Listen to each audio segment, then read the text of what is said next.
Oh, lho, delok. Ngono dhewe. Siji iki sak mene. Iki ono 2 kilo apa ya? Ha iki sak uwet nek 2 kilo ya ono lho. Nek cara biyen iki rek, kulit ngene iki dijangane mbek mbokku iki.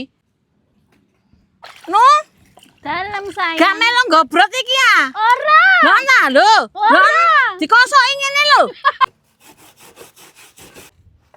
Lah iki kaya ngene iki lho, gula pasir, gula abang, vanili, terus uyah, klopo dicampur dadi siji ngene iki. Iki isi nongko, iki nongkone lho. Wis dibungkus ya. Nek ngene iki rasa dibiting lho, teko ditekuk ngene iki ae lho. Apa njaluk rasa apa Rasa kon? durian Rasa kapan-kapan durian. iso nek pas musim durian. Lah iki lemete lur, lho dibuka biak alah. Bismillahirrahmanirrahim. Enak lur.